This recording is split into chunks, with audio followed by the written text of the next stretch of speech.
من العوج يا رسول الله يا رفيع الشان والدرج وجهك الميمون حجتنا يوم تأتي الناس بالحجج يا رسول الله يا رفيع الشان والدرج فجزاك الله خير الجزاء يا منير الكون بالبلد يا رسول الله سلام في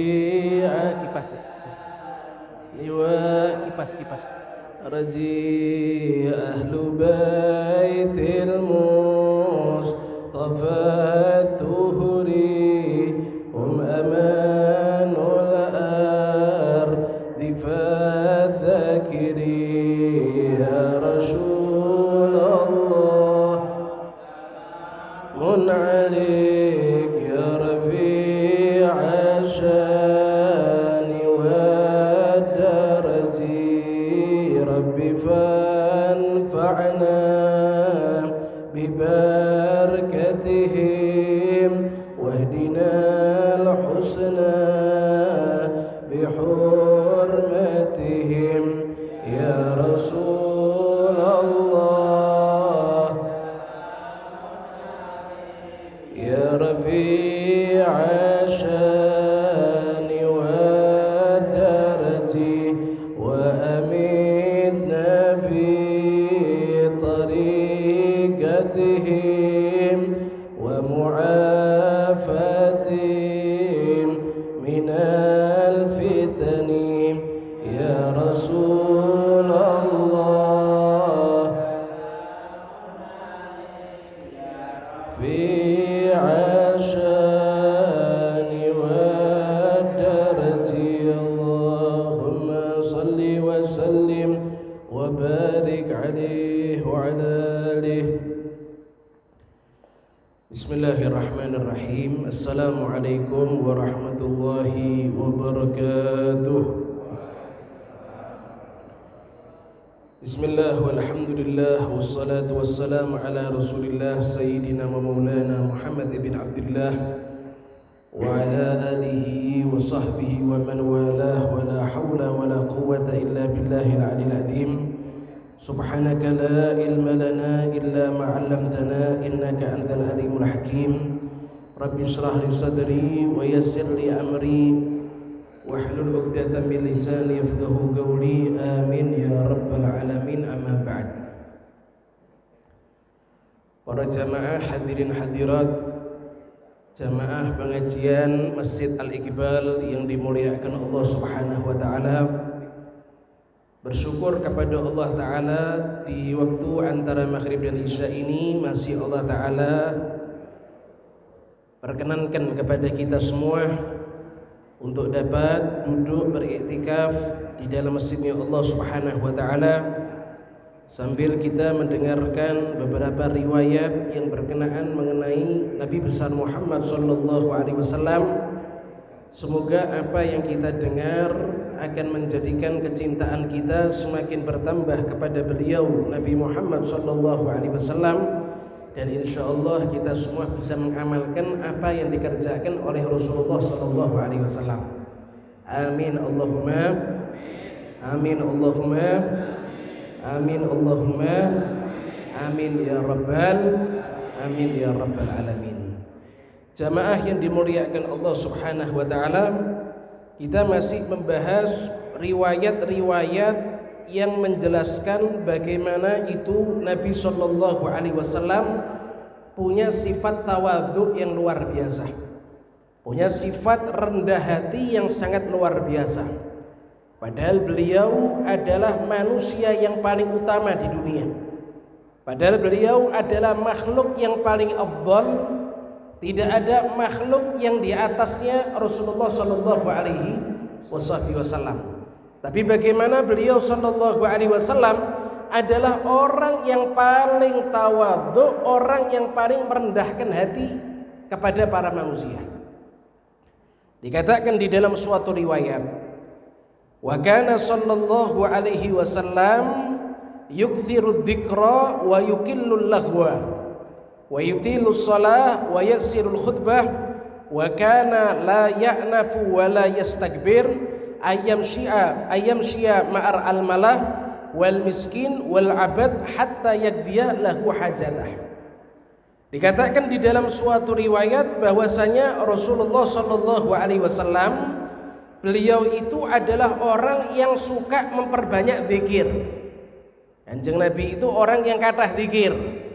Setiap saat tidak pernah lupa daripada mengingat Allah Subhanahu wa taala. Bahkan termasuk keistimewaan daripada Rasulullah sallallahu alaihi wasallam, Nabi itu dikasih hati oleh Allah Subhanahu wa taala, hati yang ketika kedua mata terpejam, kedua mata tidur, maka hatinya Rasulullah tidak tidur.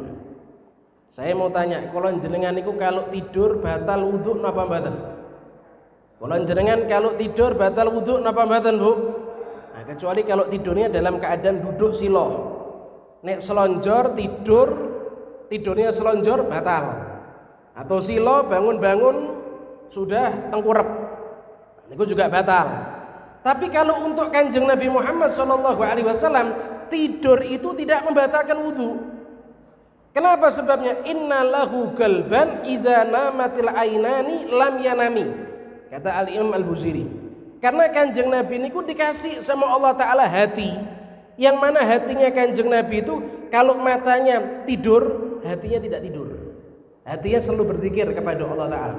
Maka Kanjeng Nabi itu tidak ada satu waktu yang terlewatkan kecuali berzikir kepada Allah Subhanahu wa taala. Ini keistimewaan. Nah, kalau jenengan zikir kathah napa sekedhik? Kathah napa sekedhik? Kadangkala yang zikir cuma mulutnya. Mulutnya zikir subhanallah, astagfirullah, walhamdulillah. Tapi pikirannya kemana? Belayang di mana-mana. Jasadnya di Masjid Al-Iqbal, tapi hatinya ada di mana ini? Madura. Belayang ke mana-mana maksudnya. Nah, Kanjeng Nabi ini dikatakan kathah zikir, wa yuqillu lahwa. Sedikit sekali Kanjeng Nabi ini mengerjakan perbuatan yang sia-sia. Napa maksudnya perbuatan yang sia-sia? Perbuatan yang sifatnya ada, perbuatan yang sifatnya itu kebiasaan. Contohnya kayak kulon jenengan tidur niku kan kebiasaan. Kebiasaan niku maksudnya adalah nek kulon jenengan kerjakan la pahala wala dosa. Tidak dapat pahala, tidak dapat dosa. Tidur itu jenengan dapat pahala napa mboten? Mboten. Dapat dosa napa mboten? Mboten. Niku namanya perbuatan yang lahu. Kemudian kulon jenengan makan niku dosa napa pahala? Ya ndak ada dosa, ndak ada pahala yang namanya makan itu. Nah, niku namanya lahu, perbuatan yang kalau jenengan kerjakan tidak ada nilai pahalanya. Lah Kanjeng Nabi niku sedikit sekali mengerjakan perbuatan-perbuatan seperti itu. Ya, kenapa sebabnya? Karena yang namanya manusia ndak mungkin lepas daripada tidur. Yang namanya manusia ndak mungkin lepas daripada yang namanya makan. Bisa kalau jenengan seminggu ndak makan, ndak tidur. Bisa napa mboten nih? Tidak bisa. Nah, Kanjeng Nabi juga makan, Kanjeng Nabi juga tidur, tapi semua dikerjakan sama Rasulullah dalam keadaan sedikit ala qadril hajah, seukuran dengan kebutuhan badannya Rasulullah sallallahu alaihi wasallam. Wa yutilu shalah. Kemudian Kanjeng Nabi itu kalau ngerjakan salat panjang salatnya. Ya, Kanjeng Nabi itu kalau ngerjakan salat napa? Panjang. Kecuali kalau jadi imam. Nah, Kanjeng Nabi kalau jadi imam, sholatnya tidak panjang, ya juga tidak pendek, sedang kalau jadi imam. Tapi kalau Nabi sholat sendiri, sholat sunnah maksudnya, sholat sunnah di tengah malam, yutilus shalah niku salat dipanjangkan sama Kanjeng Nabi Muhammad sallallahu alaihi wasallam. Lah niki termasuk akhlak, termasuk adab. Orang kalau ngerjakan salatnya cepet napa lama? Termasuk akhlak napa adab. Orang kalau ngerjakan salatnya cepet napa lama niki? Cepet napa lama, Bu? Kalau jenengan salat kan cuma berapa menit selesai. Iya. Kalau jadi imam, kalau dia menjadi imam, sholatnya tidak boleh dipanjangkan. Kenapa? Karena makmumnya mungkin ada yang punya hajat. Mungkin makmumnya ada yang dhaif, yang sudah lemah. Mungkin ada dusin, orang yang sudah tua. Nah, kalau misalnya imamnya baca surat Al-Baqarah, ya bubar makmumnya ini. Ya, baca surat Al-Baqarah 2 juz lebih, 1 rakaat lagi. Buyar napa mboten niki? Buyar. Loh, Nabi itu kalau sholat lama, tapi kalau tidak jadi imam. Kalau sholat sunnah di tengah malam, yutirus sholat. Sampai dikatakan hatta tawarramat godama, sampai kedua kakinya Nabi besar Muhammad sallallahu alaihi wasallam menjadi bengkak dikarenakan panjang berdiri di dalam sholat. Niku kalau di tengah malam. Tapi kalau sholat jadi imam, panjang napa mboten? Mboten. Sedang. Ya, tidak cepat dan juga tidak panjang. Ya, bahkan ada salah seorang sahabat niku diutus dikirim sama Kanjeng Nabi untuk menjadi imam di dalam suatu kaum. Setelah diutus jadi imam, subhanallah, yang namanya sahabat niku imannya ndak kayak kula jenengan. Sedikitnya sahabat itu, cepatnya sahabat itu ndak kayak kula jenengan. Nah, kula jenengan kalau cepat itu kan 10 menit mungkin cepat itu. Tapi ini sahabat yang imannya luar biasa, ditunjuk jadi imam di dalam sholat, dia percepat sholatnya. Tapi sholatnya itu baca surat Al-Baqarah. Menurut dia itu sudah cepat. Ya, menurut dia itu sudah apa? Cepat. Nih, menurut kita ini orang yang paling ngawur saat dunia ini. Orang yang sholatnya ini bablas yang luar biasa itu. Baca Al-Baqarah. Rakaat kedua baca surat Al-Imran. Nah, niku nyuwun sewu. Niki sahabat setelah salam ngadep ke belakang, makmumnya sudah hilang semuanya. Nah, ya, makmumnya sudah apa? Hilang semuanya. Ini insya Allah sama kalau dikerjakan di masjid sini, misalnya imamnya baca Al-Baqarah, baca Al-Imran, bersalam, minggu sudah tidak ada orang. Ya, yang bawa kunci sudah pulang juga ini. Ya. Maka ketika itu terlontar daripada lisan seorang sahabat tadi, oh, makmumnya orang-orang munafik ini. Ya, makmumnya orang-orang munafik. Baca Quran kok maunya yang cepat-cepat. Baca Quran kok maunya yang singkat-singkat. Ini sholat itu afdhalul a'mal. Apalagi di dalamnya dibacakan surat yang panjang, fadilahnya luar biasa. Ini kata seorang sahabat yang jadi imam tadi itu, dia mengatakan, oh, makmum yang kabur semuanya munafik ini. Ya, maka subhanallah. Iya, ini makmum ini wadul sama Kanjeng Nabi Muhammad sallallahu alaihi wasallam. Ngadu kepada Kanjeng Nabi. Kanjeng Nabi niku sahabat yang jenengan utus jadi imamnya kami di daerah kami. Salatnya panjang ya Rasulullah. Sampai akhirnya kami tidak kuat, kami tinggalkan itu jamaah. Kemudian dia katakan kami orang-orang munafik. Iya, maka ketika Nabi dengar, Nabi marah. Kemudian dipanggil itu sahabat, kemudian Nabi berkata, afattan anta, afattan anta, afattan anta. Sahabat yang aku utus menjadi imam di dalam masjid, apa kamu adalah orang yang suka fitnah kamu ini? Apa kamu adalah orang yang suka tebar fitnah kamu? Apakah kamu orang yang suka tebar fitnah? Diulang 3 kali sama Rasulullah. Kamu bukannya mengatakan dia munafik, itu benar. Tidak, ucapan kamu salah. Kalau kamu katakan para makmum munafik, kamu fitnah berarti. Lu kenapa ya Rasulullah? Ya kamu tidak benar jadi imam kok baca suratnya panjang seperti itu. Bukankah di antara makmum itu ada seorang yang sedang bawa anak yang masih kecil? Ada juga mungkin di antara mereka yang dalam keadaan hajat, mules Pak, sakit perut. Nah, imamnya baca Al-Baqarah. Kira-kira pripun niku? Masuk lagi akhirnya ini. Tidak jadi sakit perut nanti akhirnya. Iya. Tidak boleh, tidak diperkenankan. Nabi itu kalau sholat panjang, tapi kalau sholatnya di luar berjamaah. Tapi kalau berjamaah panjang apa sedang? Sedang. Nah, ini akhlak, adab seorang imam itu seperti itu. Wa yaksirul khutbah. Kemudian di samping sholatnya itu panjang, Kanjeng Nabi niku kalau khutbah pendek. Ya, jadi sebenarnya yang disunahkan bagi seorang khotib, khutbahnya itu pendek, sholatnya panjang. Bahkan para ulama mereka mengatakan termasuk tanda seorang khotib itu punya ilmu apa tidak, dia orang alim apa tidak, dilihat khutbahnya lebih panjang dari sholatnya apa enggak. Kalau khutbahnya lebih panjang daripada sholatnya, berarti dia tidak punya ilmu. Karena yang disunahkan itu khutbahnya pendek, sholatnya apa?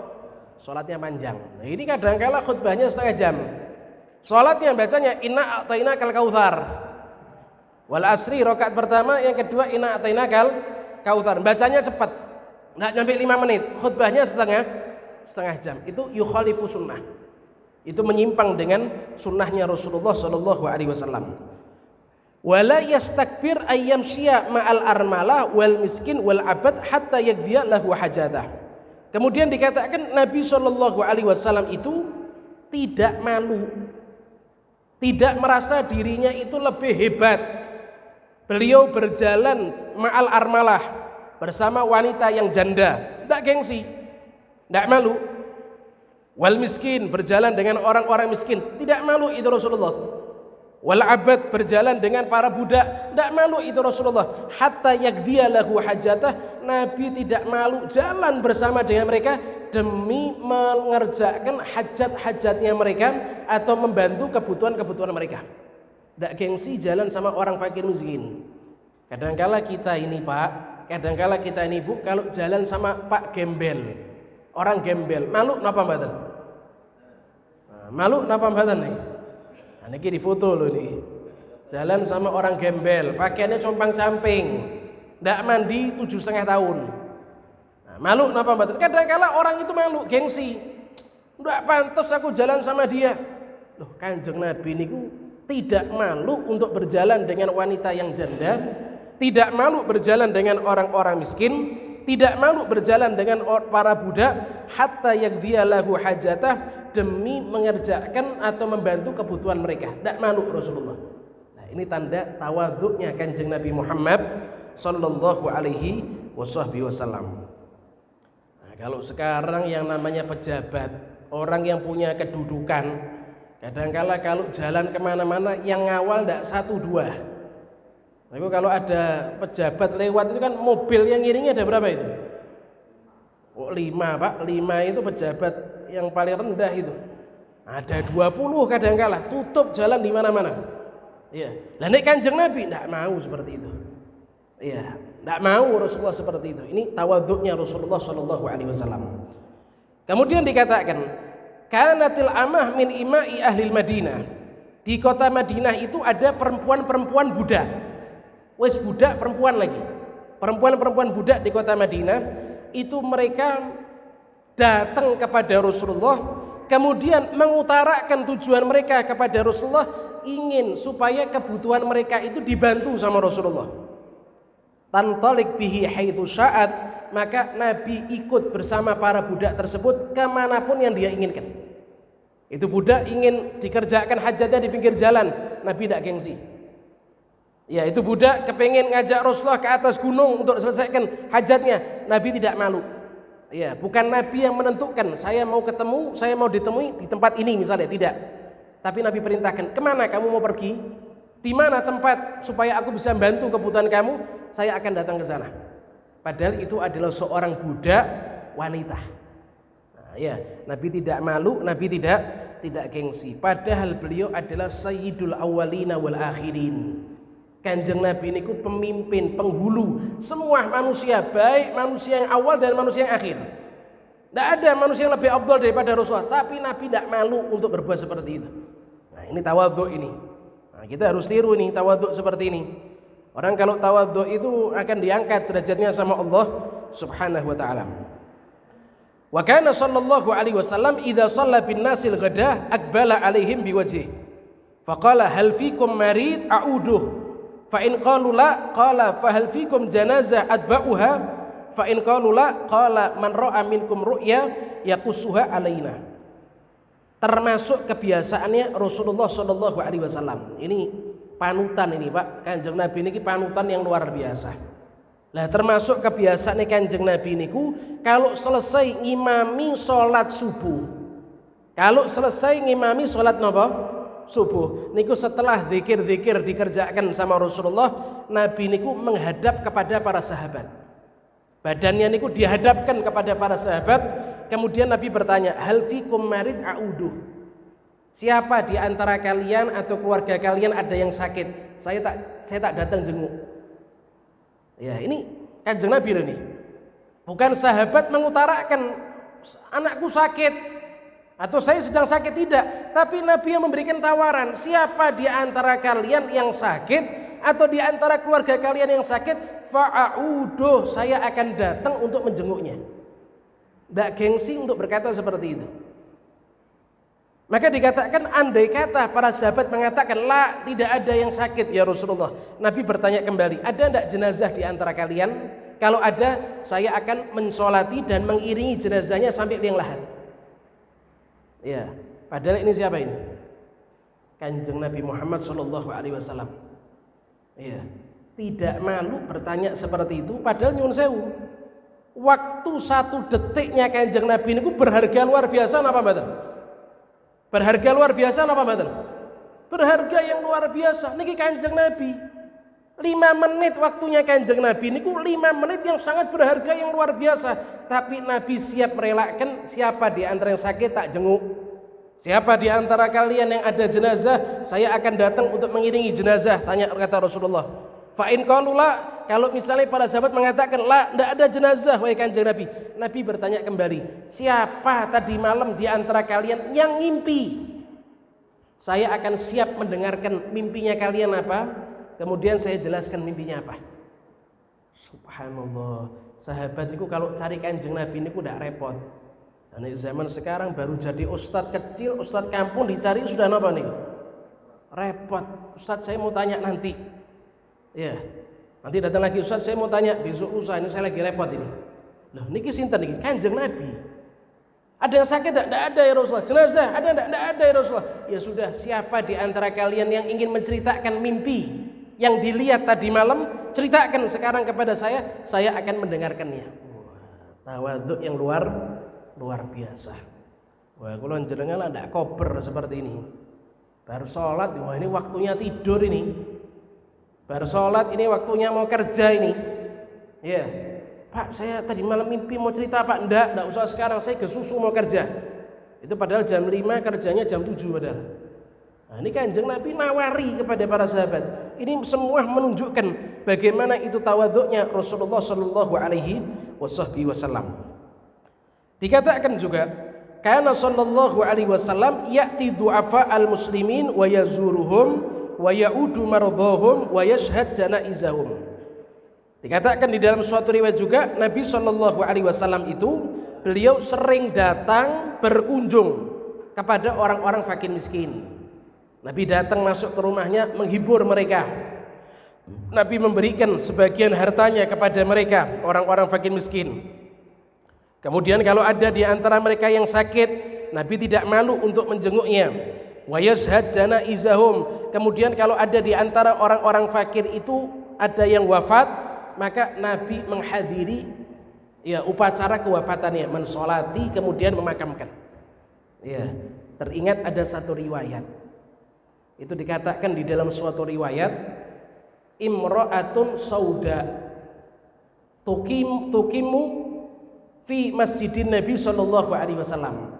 Itu dikatakan di zaman Kanjeng Nabi niku ada seorang wanita budak kulitnya hitam dari Ethiopia. Ya, ini budak namanya adalah Ummu Mahjan. Ya, namanya siapa? Ummu Mahjan. Seorang budak kulitnya hitam dari Ethiopia. Cuma dia punya kelebihan. Apa kelebihannya? Suka bersihkan masjidnya Kanjeng Nabi Muhammad SAW. Budak ini. Tapi sehari-harinya nyaponi masjidnya Kanjeng Nabi. Ngopaini masjidnya Kanjeng Nabi. Bersih masjidnya Kanjeng Nabi Muhammad SAW. Dikatakan di dalam suatu riwayat, berapa hari Ummu Mahjan seorang perempuan itu tidak kelihatan di hadapan Rasulullah. Nabi tanya kepada para sahabat, aina imra'atun sauda, aina Ummu Mahjan, di mana itu Ummu Mahjan? Tanya Kanjeng Nabi. Sahabat mengatakan, ya Rasulullah, Ummu Mahjan sudah meninggal. Ya, Ummu Mahjan sudah apa? Meninggal. Sudah meninggal ya Rasulullah. Nabi dengar Ummu Mahjan meninggal, dalam keadaan Nabi tidak tahu kalau Ummu Mahjan meninggal. Nabi itu marah kepada para sahabat. Kenapa kok kalian tidak ngasih kabar kepada saya ketika dia wafat? Supaya saya bisa mensolati, bisa ikut memakamkan ke liang lahat, kata Nabi SAW. Sahabat berkata, ya Rasulullah, itu Ummu Mahjan ketika wafat itu bertepatan musim yang panas sekali ya Rasulullah, dan kami mau ngasih kabar kepada engkau, kami takut mengganggu istirahatmu ya Rasulullah. Ada riwayat yang lain Ummu Mahjan meninggalnya di malam hari, mau ngasih kabar kepada Kanjeng Nabi sudah tengah malam. Akhirnya dikuburkan tanpa sepengetahuan Kanjeng Nabi Muhammad Sallallahu Alaihi Wasallam. Ini padahal seorang budak ya, bukan orang yang terpandang di zamannya, orang yang dipandang sebelah mata, ya, orang yang dipandang sebelah mata, tidak punya kedudukan sama sekali. Tapi ketika itu Nabi berkata kepada para sahabat, siapa di antara kalian kalau ada yang meninggal, kabarkan kepada saya supaya saya mensolati. Karena kalau saya mensolati salah satu di antara kalian, kalau saya mensolati jenazah salah satu di antara kalian, maka itu akan menjadikan syafaatku untuk dia di hari kiamat.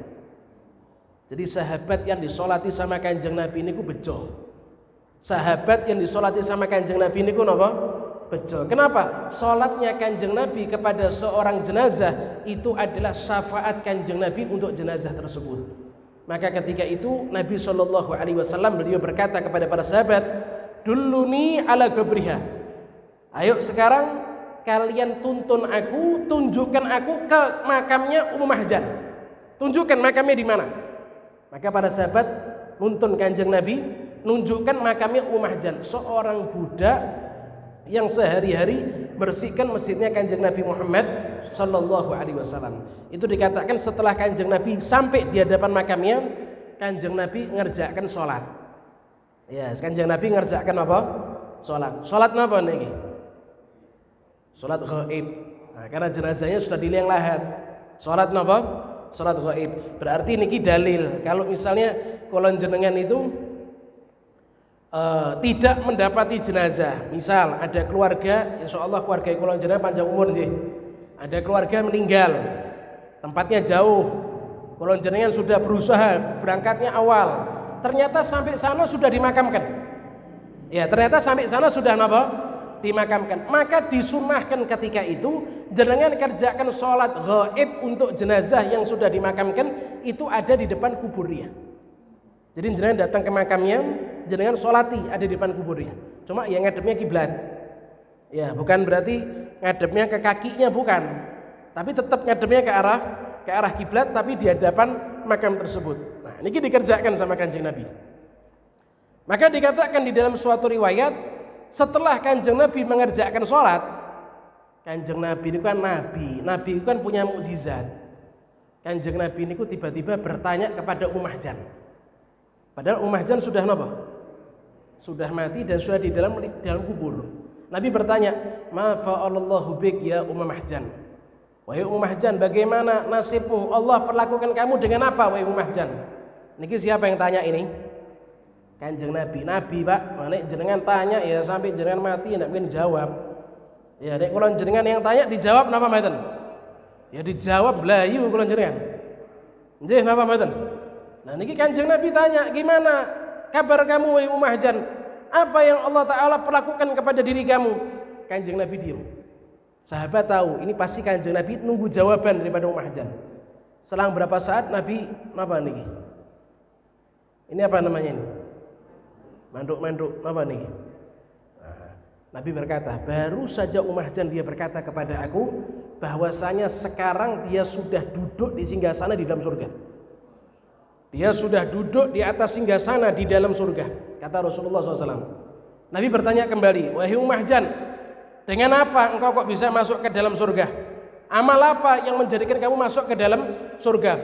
Amal apa yang menjadikan kamu dirahmati sama Allah Ta'ala, kemudian dimuliakan sama Allah, masuk ke dalam surga, duduk di atas singgasana? Nabi diam sejenak. Berapa saat kemudian Nabi berkata kepada para sahabat, ngasih kabar. Baru saja Ummu Mahjan dia menjawab bahwasanya dia mendapatkan kedudukan di dalam surga, diduduk di atas singgasana di dalam surga. Yang namanya singgasana itu yang duduk adalah siapa? Raja. Ada singgasana yang duduk kita dilempar kita bisaan. Nah yang namanya singgasana yang duduk adalah raja. Mahjan kedudukannya tinggi, sebagaimana seorang raja ditaruh di singgasana di dalam surga. Baru saja dia mengatakan kepada aku, kata Rasulullah SAW, yang menjadikan aku mendapatkan rahmat daripada Allah, bahkan diangkat derajatnya sama Allah Ta'ala, itu semua bitandhifil masjid, dengan berkat membersihkan masjidnya Allah Ta'ala. Aku diangkat derajatnya sama Allah, wahai Kanjeng Nabi, dengan berkat aku ini sehari-hari bersih masjid. Nah, niki ambil kabar. Nek kolon jenengan bersihkan masjid, insyaallah bakal napa niku? Insyaallah bakal napa niku, Bu? Nek kolon jenengan bersihkan masjid, insyaallah bakal napa niku? Bakal dimuliakan sama yang punya masjid. Yang punya masjid siapa kira-kira? Allah Ta'ala. Saya mau tanya, misal niki, yang bilang takmir siapa tadi? Ada yang bilang takmir tadi? Iya. Saya mau tanya kira-kira, nek misalnya kita punya rumah nih, kita punya rumah. Tiba-tiba ada orang, teman kita atau saudara kita tidak minta tolong, tidak nyuruh. Rumah kita kotor, dibersihi sama dia. Iya. Sampai bersih. Ketika kita pulang kerja ngelihat sudah bersih kinclong. Kita tanya, lu siapa yang bersih? Fulan, saudara kita. Kira-kira kalau kita diperlakukan seperti ini, balas dengan kebaikan kepada fulan apa mboten? Ndak balas ya ngawur itu. Keblablasan namanya itu. Ndak balas ya ngawur namanya. Bakal balas kula jenengan. Terima kasih, setidaknya terima kasih.